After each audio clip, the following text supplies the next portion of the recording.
ಸ್ನೇಹಿತರೆ ನಮಸ್ತೆ, welcome to Coin Guru YouTube channel. ಯಾರೆಲ್ಲ ನಮ್ಮ ಚಾನಲ್ನ ಸಬ್ಸ್ಕ್ರೈಬ್ ಮಾಡ್ಕೊಂಡಿಲ್ಲ ಅಂದರೆ ದಯವಿಟ್ಟು ಸಬ್ಸ್ಕ್ರೈಬ್ ಮಾಡ್ಕೊಳ್ಳಿ, ಬೆಲ್ ಐಕನ್ ಕೂಡ ಕ್ಲಿಕ್ ಮಾಡಿ. ನಾವು ಅಪ್ಲೋಡ್ ಮಾಡುವಂತಹ ಪ್ರತಿಯೊಂದು ವಿಡಿಯೋದ ನೋಟಿಫಿಕೇಷನ್ಗಳು ನಿಮ್ಮನ್ನು ತಲುಪುತ್ತೆ. ಈ ಒಂದು ವಿಡಿಯೋದಲ್ಲಿ ನನಗೆ ಸುಮಾರು ಜನ ಕೇಳ್ತಾಯಿದ್ರು, ಸರ್ ಹೊಸ ಕಾಯಿನ್ ಬುಕ್ಕು ಅಂದರೆ ಅಪ್ಡೇಟೆಡ್ ವರ್ಷನ್ ಕಾಯಿನ್ ಬುಕ್ಕು ಯಾವಾಗ ಬರುತ್ತೆ? ಕಳೆದ ವರ್ಷ ನಾನು ಒಂದು ವಿಡಿಯೋ ಮಾಡಿದ್ದೆ, ಯಾವುದು ಅಂದರೆ 11th ಎಡಿಷನ್ ಸಾಯಿನಾಥ್ ರೆಡ್ಡಪ್ಪ ಅವರ coinage India book, Indian coinage ಅಂತ ಈ ಬುಕ್ನ ಹೆಸರು.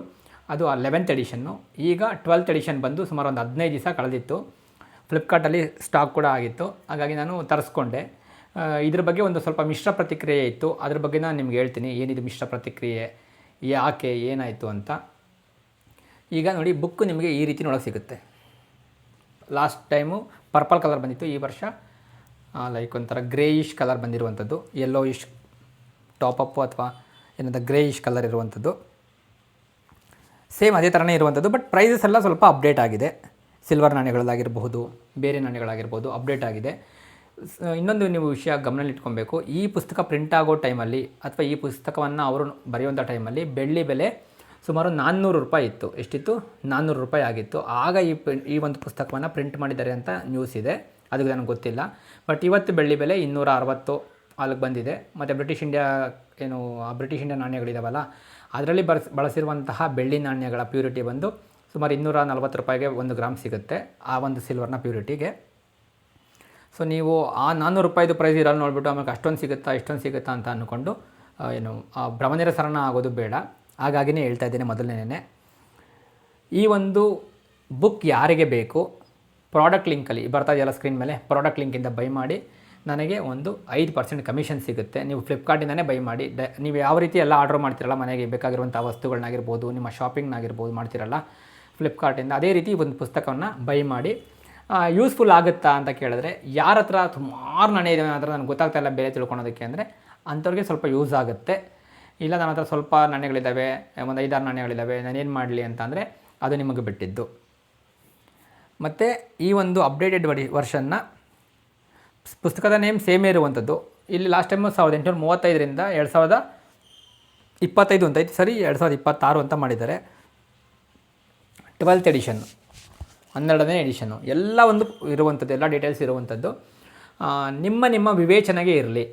ಏನಕ್ಕಪ್ಪ ಹೇಳ್ತೀನಿ ಅಂತ ಅಂದರೆ, ನನಗೆ ನನ್ನ ಪರ್ಸ್ನಲ್ಲಾಗಿ ಪರಿಚಯ ಇರೋವಂಥವ್ರು ಹೇಳಿದ್ದೇನೆಂದರೆ, ಬೆಲೆಗಳು ಸ್ವಲ್ಪ ಡಬಲ್ ತ್ರಿಬಲ್ ಹಾಕ್ಬಿಟ್ಟಿದ್ದಾರೆ ಕೆಲವೊಂದು ನಾಣ್ಯಗಳಿಗೆ.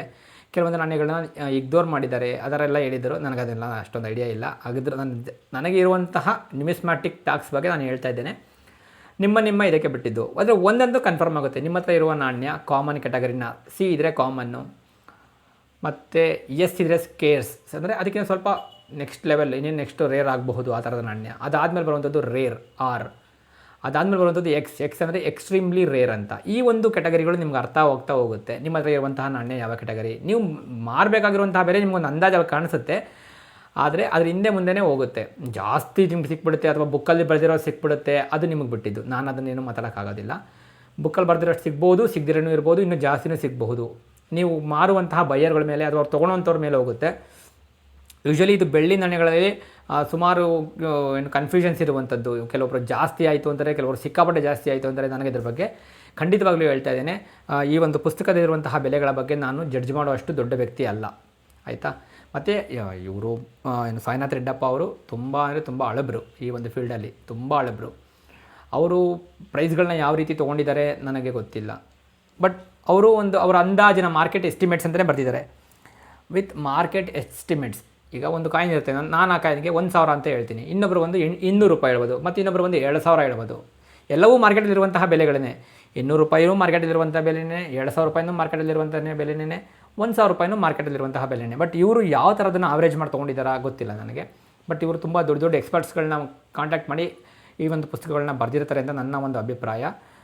ಒಂದು ಒಳ್ಳೆ ಪ್ರಯತ್ನ, ನಿಮಗೊಂದು ಮಾರ್ಗದರ್ಶನ ಆಗುತ್ತೆ. ಇದನ್ನೇ ನೀವು ಈ ಬುಕ್ ಯಾರ ಹತ್ರ ಆದರೂ ಹೋಗ್ಬಿಟ್ಟು, ಸರ್ ಈ ಕಾಯಿನ್ ಇದೆ ನೋಡಿ, ಇಲ್ಲಿ ಇದಿಷ್ಟಿದೆ ಇಷ್ಟು ಕೊಡಿ ಅಂತ ಹೇಳಿದ್ರೆ ದಯವಿಟ್ಟು ನಿಮ್ಮಂಥ ಮೂರ್ಖರು ಯಾರೂ ಇರೋದಿಲ್ಲ.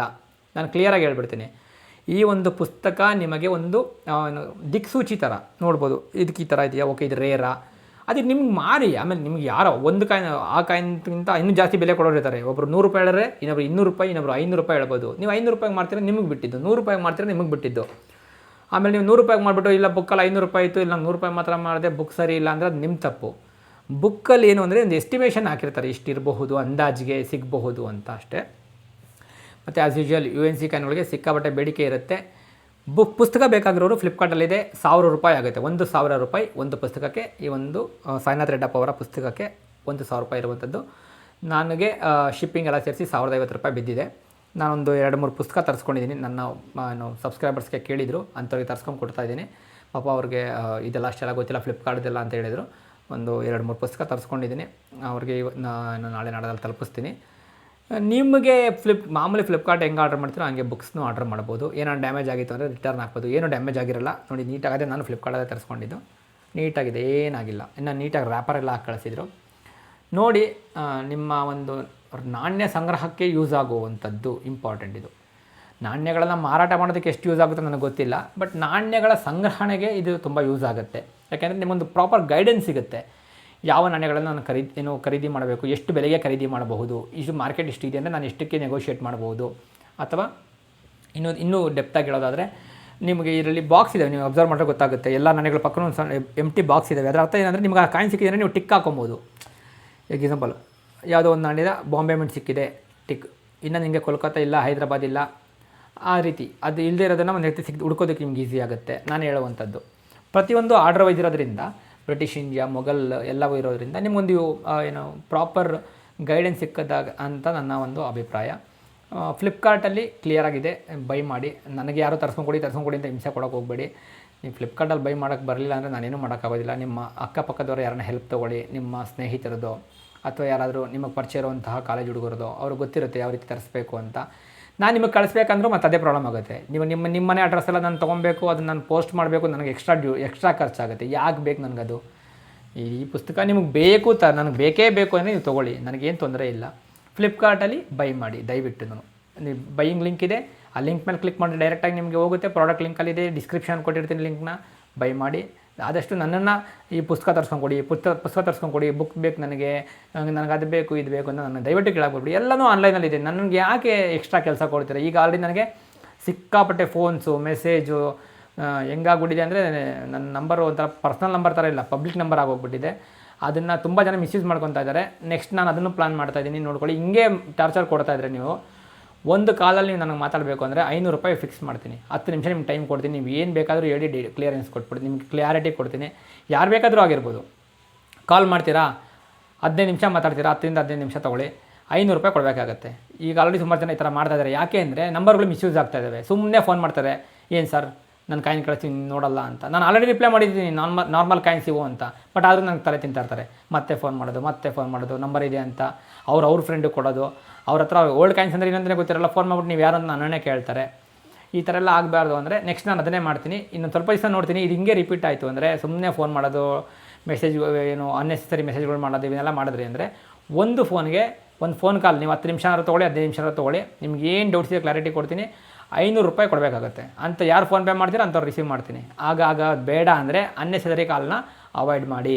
ಸುಮ್ಮನೆ ಕಾಲ್ ಮಾಡೋದು, ನನಗೆ ಇರಿಟೇಷನ್ ಮಾಡೋದು ಬೇಡ. ನಾನು ಯಾರ್ದೋ ಮೆಸೇಜ್ ರಿಪ್ಲೈ ಮಾಡ್ತಾ ಇರ್ತೀನಿ, ಕಾಲ್ ಮಾಡ್ತಾ ಇರ್ತಾರೆ ಪದೇ ಒಂದು ಸತಿ ರಿಂಗ್ ಮಾಡ್ತಾರ, ಸುಮ್ಮನೆ ಆಗೋಲ್ಲ. 10-15 ಸತಿ ಕಂಟಿನ್ಯೂಸ್ ಆಗಿ ಕಾಲ್ ಮಾಡ್ತಾ ಇರ್ತಾರೆ. ಅವ್ರಿಗೆ ಕಾಮನ್ ಸೆನ್ಸೇ ಇರೋದಿಲ್ಲ. ಅದಕ್ಕೋಸ್ಕರ ₹500 ಫೀಸ್ ಇಟ್ಟರೆ ಅವಾಗ ಯೋಚನೆ ಮಾಡ್ತಾರೆ, ಮಾಡಬೇಕಾ ಬೇಡವಾ ಅಂತ, ನಾನು ಕೇಳಬೇಕಾದಂಥದ್ದು ಯೂಸ್ ಇದೆಯಾ ಇಲ್ವಾ ಅಂತ. ₹1000ಗೆ ಈ ಒಂದು ಪುಸ್ತಕ ಫ್ಲಿಪ್ಕಾರ್ಟಲ್ಲಿ ಅವೈಲೇಬಲ್ ಇರುವಂಥದ್ದು. ಆಸಕ್ತರು ತೊಗೊಳ್ಳಿ.